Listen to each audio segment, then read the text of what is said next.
today's session is how taxis can be at the center of future mobility, is the title of our session. And before I get started, I'll actually like each of our speakers to introduce themselves, tell us a little bit about themselves and what they do and so on. Sure. Chris, would you?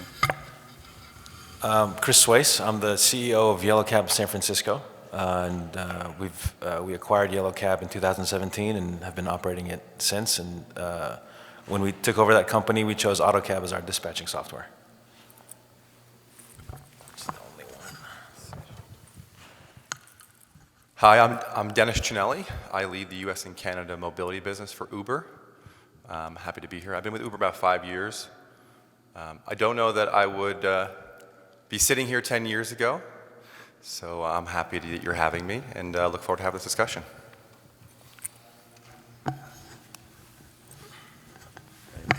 Thank you. And my name is Saf Al-Katab. I'm the CEO of Autocab.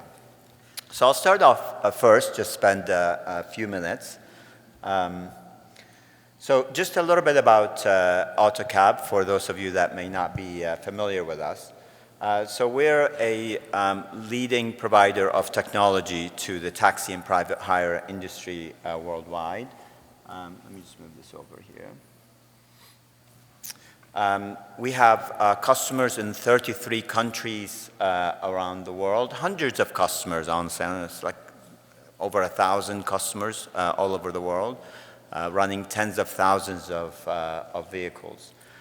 We're headquartered out of Manchester in the UK, and we've been operating here with customers in the US since 2016. Of course, Chris is one of our leading customers here in the US. Just a little bit about our technology, just to kind of familiarize you with the various components that we have. So at the top left, you have a white label passenger app.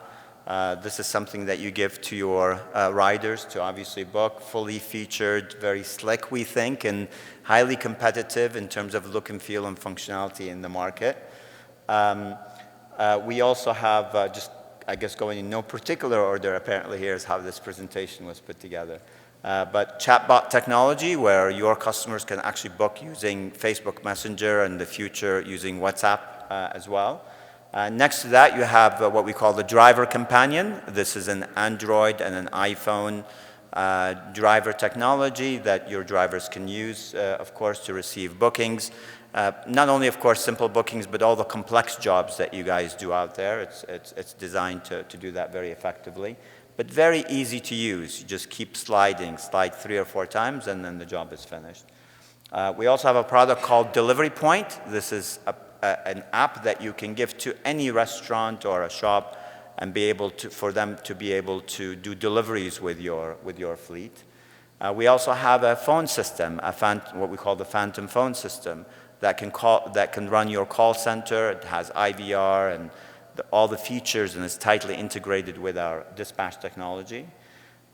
We also have analytics, which is as you know, taxi companies generate a huge amount of great data, and that data lots of times is not used effectively by a lot of taxi companies. Our technology analytics, what it does is it takes all that data and shows you the 5 or 6 things that you need to do to improve your operation, improve your service, retain drivers, and retain customers. We also have an e-booking platform that you can give to your corporate clients to book. Our products are very strong in the corporate world.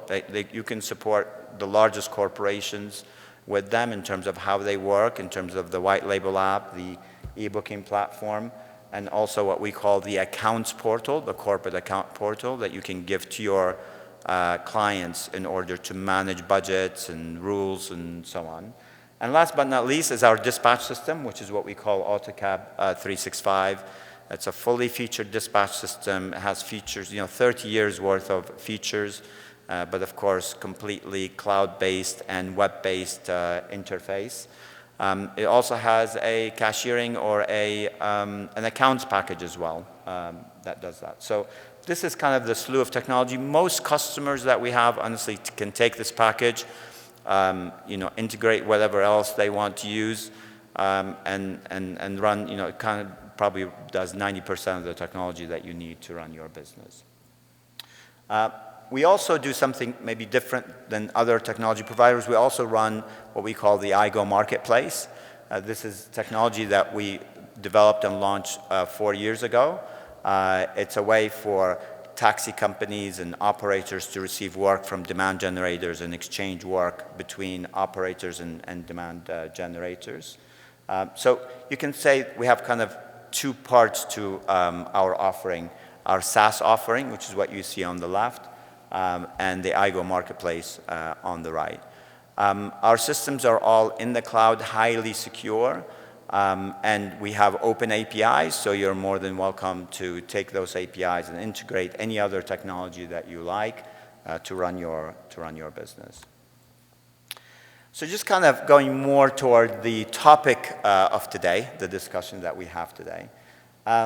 This is a slide that brings numbers from the UK, our home market. I didn't want to make up numbers for the US. I just know that the US numbers are a lot larger than this, but I just want to be quite factual here. So in the UK, and I think it makes the point as well, in the UK, there are 2 million trips that happen in taxi and private hire each and every day in the UK, right? There are, though, 78 million trips that happen in private vehicles, where people go from point A to point B. And if you look at that, this is the opportunity that we have here as an industry, where if we can only convert 2.5% of the trips that are private trips to public trips, where we are as service providers provide them, we will actually double the size of our industry. This is the view that we have, and I think honestly, I'll talk to all of us in this room, including leading TNCs and operators and technology companies. I think we've been fighting the wrong fight, honestly. We just look at the work that's available and we say, how do we all compete for it? In reality, the vast majority or the biggest opportunity that's available is in those private trips. And if we can unlock more of those private trips, we can actually easily double the size of our industry. And we believe this can be achieved through collaboration. Now you say, Safa, look, I'm going to call you out on this, What do you mean we can double the size of our industry? That's crazy, This is like, it took 30 years to grow to where we are, How are we going to double the size of our industry very quickly? And I say, look, just look at delivery.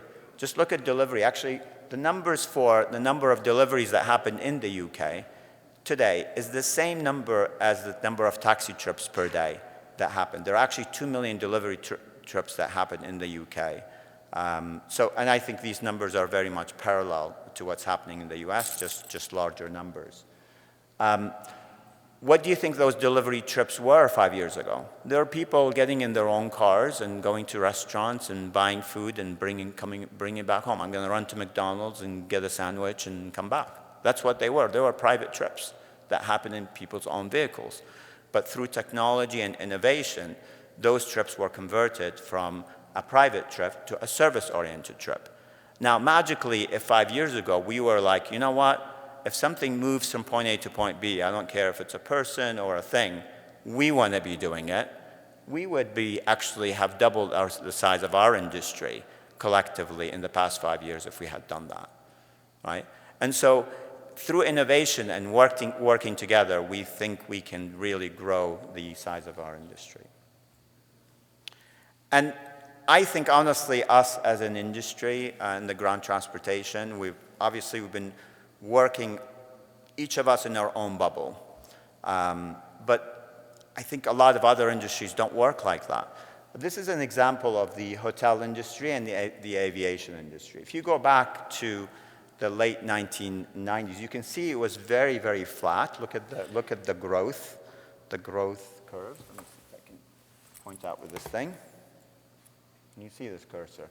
So look at that, very flat for many years. And by the way, many years before that, they were very flat in terms of the number of bookings in the hotel industry and the number of bookings in the airline industry. But something happened around the year 2000 where both of these grew dramatically. And I don't know if you know what that is. What happened at that time, you remember some of us, certainly I am old enough to remember, the dot-com days is what happened at that time. And through the openness and, the working together of demand generators and operators, there was a separation between the two, was responsible basically for this growth. Today, that most ground transportation companies, the way they work is that if they have a job themselves and they don't have a vehicle for, what do? They just drop it on the ground. And if they have a vehicle that's available and they don't have a job for them, that driver stays empty. And so through that, basically, we don't grow, we don't capture the new kinds of trips. But this is what happened then with these two industries. And by working together, by separating out demand generators and operators, you've seen that growth. I think we have probably 10 times more airplane seats and 10 times more hotel rooms as we had 30, 40 years ago. And they all have grown because of that. So we believe, Autocab believes that there is, the local taxi company can be at the center of mobility. This idea that I was saying that, anyone who can sort out a job, anybody who can get a job to be booked ought to, and anyone who can fulfill a job ought to. And if we can get those parties, whoever is good at that particular job, to get it and to fulfill it, to work together seamlessly in a single marketplace, in an efficient marketplace, then everyone will grow and everyone will benefit. And that was really the idea behind iGo, the iGo marketplace, and the launch that we did for that. And I think really, finally, this gives an opportunity for longevity for everyone. Like I said, I think as an industry, we've been fighting the wrong fight. We should be all working together to focus on those private trips. They are the biggest chunk, and convert them to service-oriented trip. And we can do that if we can let all the innovators who can get new trips and convert them to bring them to our industry, let them. And whoever can fulfill a job, let them, and let's work efficiently to make that happen together. So this concept that we've put together in the iGo marketplace is something that, like I said, we launched 4 years ago. We attracted 16 different demand generators over the past 4 years and attracted more than 450 taxi and private hire companies to receive the work. Millions of jobs were going through this marketplace. At the time, I think about a year and a half ago, this caught the interest of Uber. They've looked at this, and at the same time, they were going through, I think, a transition. Dennis can speak for himself about Uber, where they basically themselves were looking for solutions to work with taxi and private hire companies globally. So Uber acquired Autocab about 6 months ago.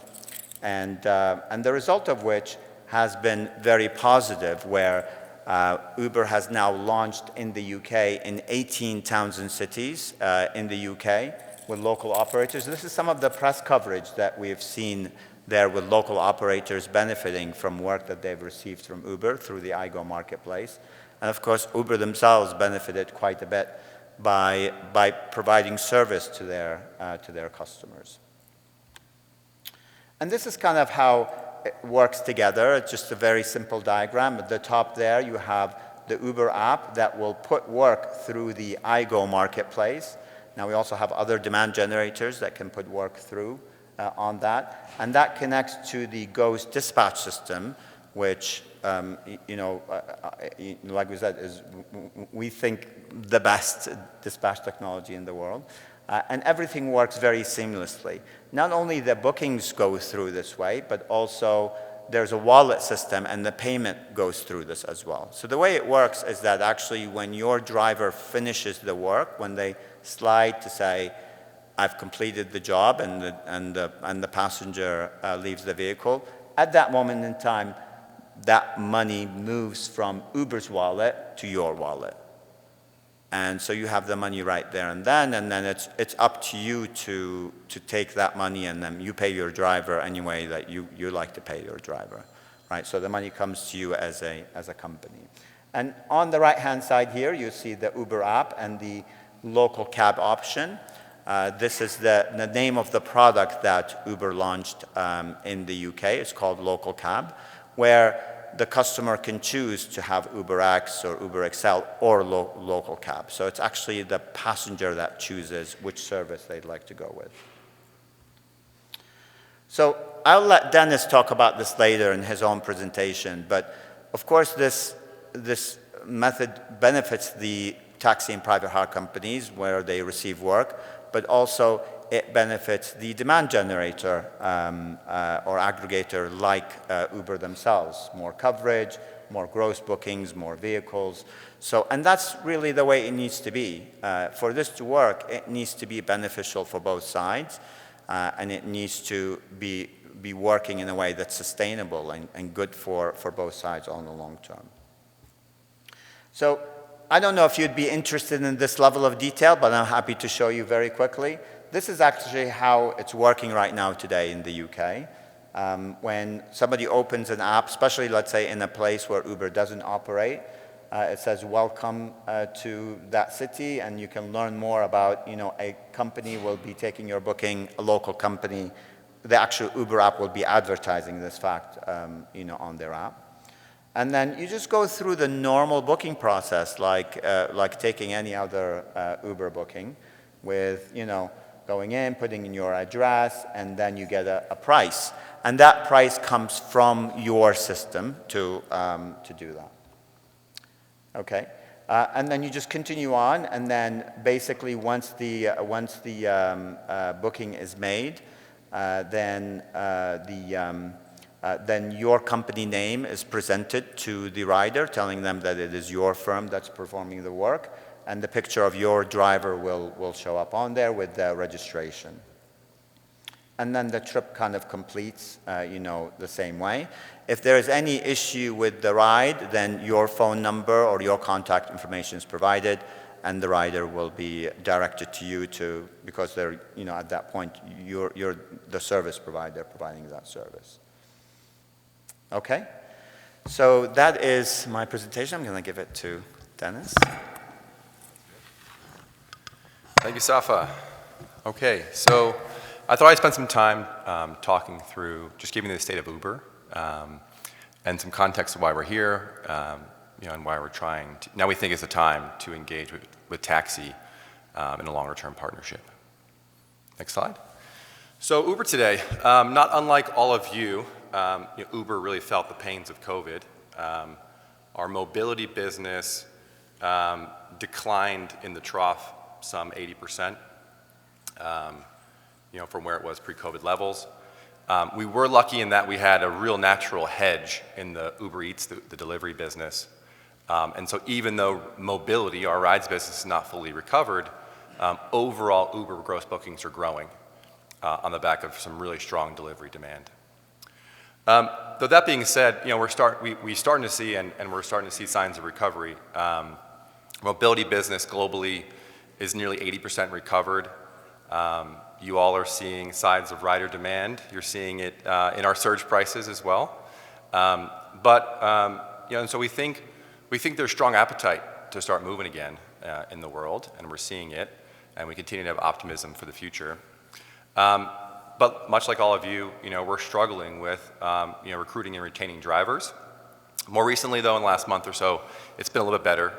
You're starting to see surge pricing and some of our customer experience levels return to some more moderate levels. But ultimately, we see this as a structural headwind, and much like all of you, to sort of continue to grow. And I think that's part of the reason why we're here today, continue that partnership. And then lastly, for number 4 for Uber, we're not just an UberX business anymore. If you open the Uber app, depending on the cities you find yourself in, there's lots of tiles. And the way I explain this to people is, and Safa kind of gave the UK numbers, but in the US, the mobility business, roughly $1.3, $1.5 trillion. Huge opportunity, huge market. Over $1 trillion of that is personal auto. The rest, about $400 or $500 billion, is ride-sharing, taxi, transit, rental cars. Micromobility is a big mode. And we kind of see growth for this industry, for us and also the industry in a couple ways. One is you see us going into the modes, right? Users are demanding multiple modes of transit. They want to get from point A to point B, fastest, cheapest way possible. Micromobility is a mode, rental cars is a mode, ride-sharing, taxi, transit's a mode. And Uber has the opportunity to sort of bring consumers into one app and really explore that choice. And we think that's going to be good for cities, good for users, right? I think you heard some people talk yesterday about congestion, climate change. People are going to want to see more modes. They're going to want to see congestion addressed, and some of those different modes will help with that. And then for us as an industry, I kind of view it as there's $1 trillion of opportunity in personal auto.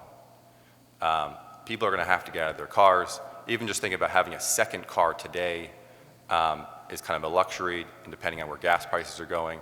And so for this industry, it's not just about going head to head, how much can we put between ride sharing and taxi or other modes. It's about pulling billions, $50, $100 billion of value out of personal auto into these other modes, which we think we can provide a better experience, we can provide low pricing, we can provide it more sustainably going forward. And then the fifth one for us is, we'll talk about, we're investing in the technology that allows us to have this conversation today. Both in the ecosystem, Autocab allows us to have this conversation, as well as Uber. And that allows us to use technology to do things, have stronger partnerships than we would previously. So now's the right time. For us, rider demand is there. We're seeing it. Obviously, there's recovery, but I think long term, right? How are cities going to evolve in the future? Where are demand patterns going to change? And I see it as a couple ways. One is rider demand, potentially from COVID, is moving into more sparse areas, less out of the urban core, more into some suburban areas. And that's an opportunity for all of us as demand patterns shift. And also for us, I think as demand recovers, you're going to see customers also start to demand more sustainable transportation. Technology's evolved. I talked about this today. The fact that you all have technology partners like Autocab and others enables us to have this conversation. We wouldn't be able to start and say, hey, how do we have taxi supply on the Uber app many years ago and do that with a great customer experience? And then regulation is changing. I think the good news is we're starting to see regulators open to the idea of stronger partnerships and collaboration, whether that's through fixed fare pilots, working with others with the meter fare. I think there's a ton of opportunities with the regulators to explore this. I think they're open to helping everyone recover the industry. And we're starting to see this work. So for those of you that don't know, Uber and taxis partner mostly outside the US in some pretty substantive ways. And we'll go through them on the next slide. But you can see here, this is from early 2020, so this is core COVID, to now you're seeing taxi gross bookings being one of the fastest growing products globally for Uber. And here are some of the examples. Safa went through the UK. We have strong partnerships in Japan. Spain, we've made substantial investments there, both in private hire and taxi. And then Hong Kong, we actually just also bought an e-hail provider. And you're seeing examples of both where taxi is our only product to market, it's our only product, as well as taxis side by side with TNC drivers as well, or the licensed drivers in the market, depending on the regulatory environment. And we think this is there's a win for all. So for Uber, people say, well, what's in it for you? So I think for us, if you think about, we see demand coming, multi-years compounding year on year over time. There's a couple things for us. One is, I think taxis can provide, across the Uber app, a great experience in our core markets, helping us to supply demand that we think we're coming is compounding. And number two, there's some markets, and this is how the model works in the UK, there's some markets where, smaller markets or different types of products where today Uber doesn't serve. You know, I was, and the Uber model is not working. I'm not sure anyone here represents the Aspen fleet. I was in Aspen for a couple weeks ago, and Uber didn't work, right? And so I called the local taxi operator, and they took me where I needed to go. And there's places like that where there's Uber demand that's not being served, and we think a partnership with taxi can help. For riders, we think about the experience, reliability, keeping prices moderated, and we all think, more choice. I think, some of the examples I heard some of you all talk about, some of the investments you all are making in your fleets to have great service, to go electric, these are the things that riders are in demand. And so having that core experience for us means that we can have a strong partnership. For operators, for you all, we think this provides you the opportunity to have a strong value prop to your drivers. The word I use, we have a similar conversation with Uber drivers. But at the end of the day, drivers are looking for earnings. They're looking for ability to go out and make money, and for operators to be able to say, hey, you can go make more money on our platform because portion of your demand will come from Uber, we think is a valuable message. It's about substance of those earnings. And we think that's a core value prop to you to be able to grow your business. And then for drivers, it's about earnings. We see this time and time again. Drivers are coming in looking for an earnings opportunity, whether they're looking for a model that you provide, or a model that P2P or TNC provides. They're looking for a form of opportunity, and we think there's a strong value prop for drivers in this partnership. So with that, and I think we'll have time for questions after we talk to Chris. I think my message for you is kind of three things. One is we view this as a very strategic move in our path towards having a mobility platform that's not just UberX and TNC. It's a mobility platform that has third parties. You've seen this do it today. We have some examples in this room of people who run fleets and do them successfully on Uber. We also have other modes. I sit on the board of Lime. Lime is a third party that presents its fleets on the Uber platform, and so embracing third parties and other fleets for us is a strong value for you all. And third, I think for us, Autocab is a seamless way to come and get integrated with Uber. With Autocab, and Chris talked about that, I think we have the ability to dispatch demand very quickly. So with that, I'll turn it over to Chris for a few words, and I think we're open for questions. Hi, everybody. So Dennis and Safa wanted me to talk about my experience with Autocab and just my whole view on this new relationship. When we took over, started operating Yellow San Francisco in 2017, I was looking for a dispatching system that really was a holistic ecosystem. I knew that there had to be an app, there had to be some sort of a messaging component, I really needed an account management portal or module because our account business was growing. It had to have obviously a driver app and all the sort of core dispatching pieces. And at the time in 2017-18, from my perspective, Autocab was the only software out there that had this holistic ecosystem where every piece spoke with the other piece.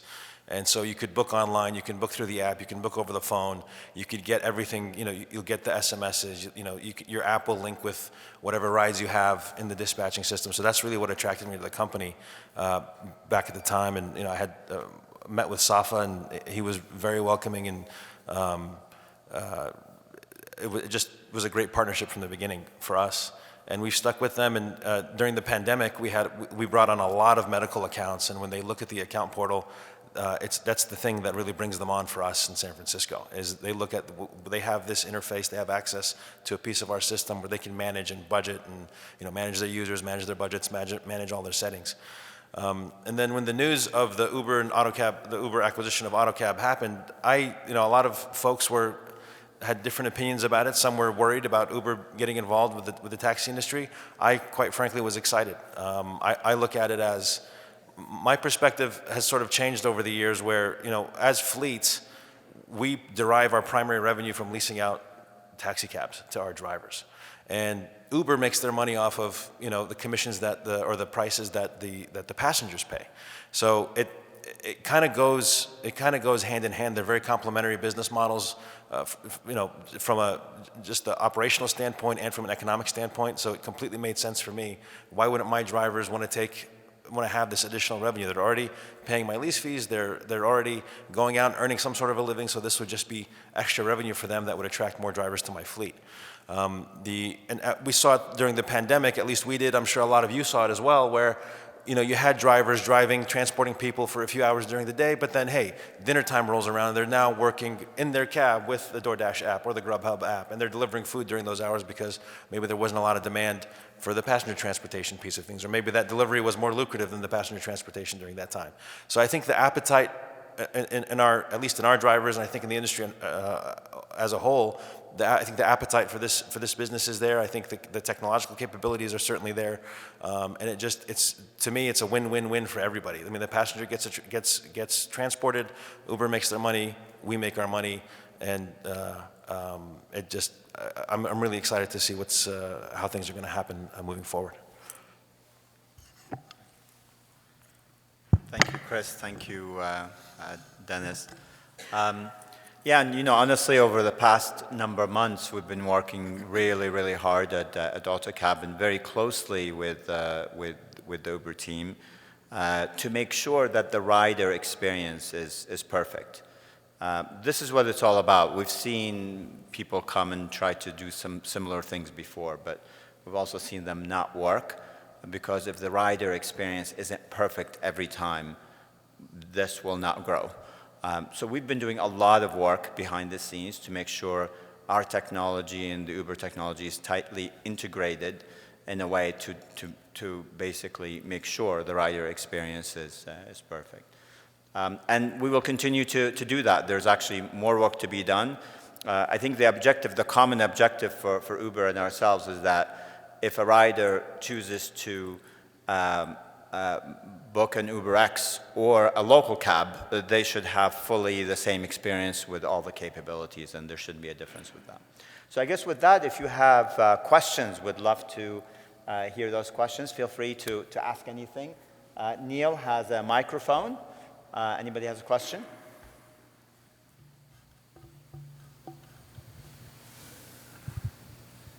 Yeah, in our market, Uber prices are about 20% cheaper than the cab. So if the customer's looking at that app, why would they choose us over Uber? Or are we just as an overflow for Uber in that situation? Dennis. I think you're going to get most of the questions, Dennis. I think it's a great question. So I think it's to be both, which means in some markets today, UberX pricing is, I think, competitive, in some places even higher than taxi, depending on whether or not there's surge. I think our goal would be to make it as competitive as possible with the ability to have regulation. So I think there's, with the ability to move regulation. So I think there's two models. One is you have local cab, metered rates. Somebody's coming through, they can choose local cab at the meter rate. If they can do price comparison and also ETA comparison. Someone's looking for a faster, sometimes a taxi driver is faster, they're closer by, so maybe they'll pay a premium or a price difference. Also, our goal is if someone's coming through UberX and the taxi is faster, cheaper, we can cross-sell, upsell. So that'd be one path. The other path is going to be where I think we can drive lots of demand, is if we can move the ability to dispatch taxi on UberX. And for us, we realize in order to do that, we want to get to a point where economically it's the same, whether it's a taxi or an UberX driver, Uber makes money and the drivers make money. That will take some regulation change. That will require some amount of either price flexibility, an upfront fare, some flexibility around the meter rate.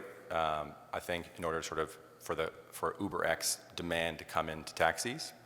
But I think we're seeing in San Francisco, we're seeing a pilot program that will allow us to do that, which we're hopeful to be able to work under. But I think it's going to be both options, right? Which is local cab in the app, like we've seen here, And it's our job, and at the end of the day, like, in order to maintain the customer experience, we realize drivers and the fleets need to feel the value. We want the customer experience to be up to a point where customers are agnostic to which path. And so, I kind of view this as exploration with you all as we have these conversations to figure out, like, what's the best way to make sure that drivers want these trips, they value these trips, and they're accepting these trips. Because I think we've done this before in some markets, right, where we've had some integrations, and it doesn't work if there's not value on both sides. It doesn't work if drivers aren't accepting these trips, there's no customer experience. And we think with integration with Autocab, we have the ability now to create that customer experience that will enable people to have a seamless experience, whether they're UberX or local cab. And Chris, how would you think about this question? Yeah, I think the way that the question was posed assumes that if the passenger chooses UberX, they're going to get an Uber TNC driver, and if they choose taxi, they're going to get a taxi cab. And that's not, I mean, the whole point of the partnership here is that that's not how it goes. The idea is that the passenger can choose whatever pricing option they want in the Uber app, but then the drivers also have a choice of, I want to take this ride or I don't want to take this ride. So let's say the customer books a ride at the UberX pricing, which is 20% lower than the taxi cab at the time. Where I see this going, and I think we all agree, is that ride could be offered to a taxi driver.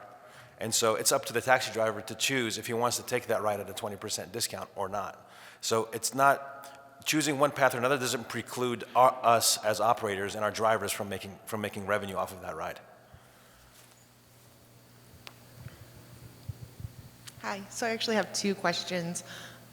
Is there a percentage that the driver pays back to Uber for that 20% discounted ride? Are they also paying the 40% back to Uber plus the per trip fees? Yeah, so it's not 40%. We want to work on so there will be a service fee. We want to work on an economic model where both is attractive to the driver, and from Uber's standpoint, we're agnostic to whether or not we'll make the same amount of money, whether it's UberX trip or a taxi served driver. And there's value to us to going to a taxi driver. They have their own insurance, through the fleet, they have their own insurance, in a different economic model. So it doesn't, the service fee will be lower than UberX because, I think there's value for us to using taxi supply. For those who don't know, I mean, insurance for us is such a substantial component of a UberX fare. And so to the fact that the driver is showing up with commercial insurance through your fleet, there's still liability for Uber, but there's the ability for us to lower the service fee because we don't have as big of cost as well. Got it. So just the 20% discount plus whatever sort of fee lands there. So Yes. my second question, whenever we sort of talk about mobility and accessibility are sort of one thing in my world. So we're in the Kansas City market. We have 80 accessible vehicles that we run on demand.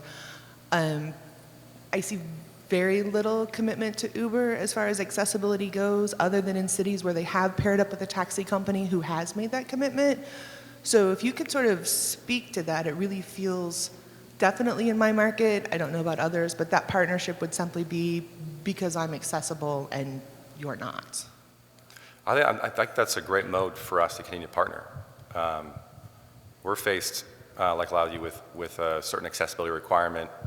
It's a big requirement in places like New York and all major markets. We take those requirements very seriously. It's one of my team here today that spends a lot of her time trying to hit the goals for accessibility. So to the extent that I can't speak to Kansas City, but to the extent that the market has regulations around accessibility, it's very important for us. Hi, my question's for Chris. When Autocab was acquired by Uber, did you have to sign a separate agreement where your data and your proprietary information is protected? If not, how do you ensure that your database and all the assets that you had over the years is protected. And my question stems from past practices of Uber that we have experienced. Yeah, this is really a question for Safa. I didn't have to sign anything different. My contract with Autocab is the same contract. I'll let Safa answer because he knows more about this than I do, but there is a separation between Uber and Autocab. The data is under Autocab's ownership. I mean, not ownership, but stewardship, and they're independent from Uber. Uber doesn't get involved in the Autocab, the running of the Autocab company, but Safa can answer. Yeah, so I'm happy to give you, more detail on that. So just to let you know, I actually don't have a boss that's at Uber. Our company is remains to be an independent company, and I have a board that I report into that I'm also a part of. So we're an independent company set up in an independent way, and also all of the infrastructure of your data and everything like that is in the cloud, of course, under Autocab, contract, if you will. No Uber employee actually has access to the Autocab infrastructure, nor do any Autocab employees have access to Uber infrastructure. So there's actually physical separation in terms of that. But obviously it goes beyond the physical separation. Our contracts with our customers clearly state that all of the data is not even Autocab's data. It is actually our customers' data. And the use of Autocab for that data is strictly for the purpose of maintaining the system and improving the system and nothing more. And we also, after the acquisition, just to make sure all of this is clear for our customers, we actually amended our contract. Chris might have not had to sign something new, but he actually, if he looks in his email box, and he's probably can remember it now, we've sent an updated terms and conditions to clearly specify what I'm saying here. And beyond, of course, the contract itself, there's of course professional, guarantees and legal guarantees as well. You really, we as a company can't touch your data and give it to other people. I mean, that's just, there's huge liabilities for that. So hopefully that answers your question and makes you feel comfortable and confident. But I'll take it offline. No problem.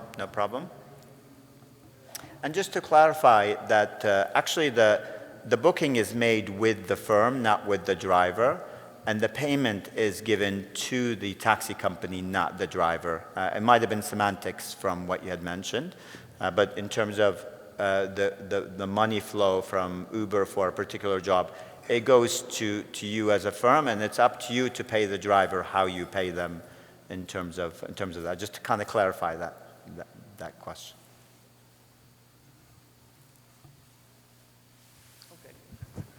All right, well, I just want to make a comment, and that is, as a lot of us fleet operators know, but sometimes we forget because you can't quite put it on paper, is the increased value you can bring to your fleet by reducing deadhead.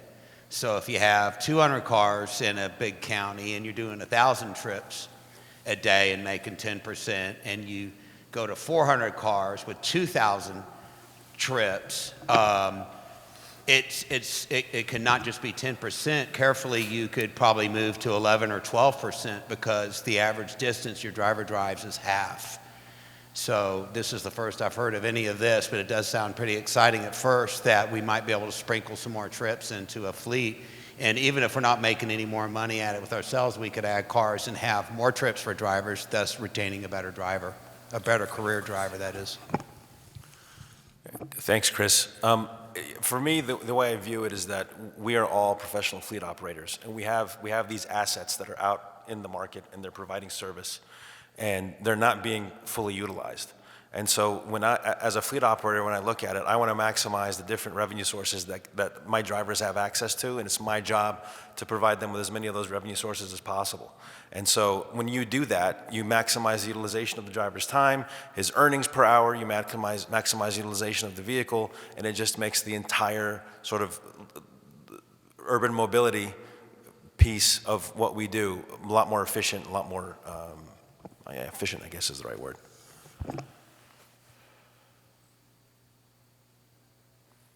Any other questions?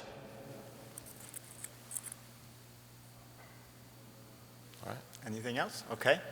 Great. Well, thanks for joining us.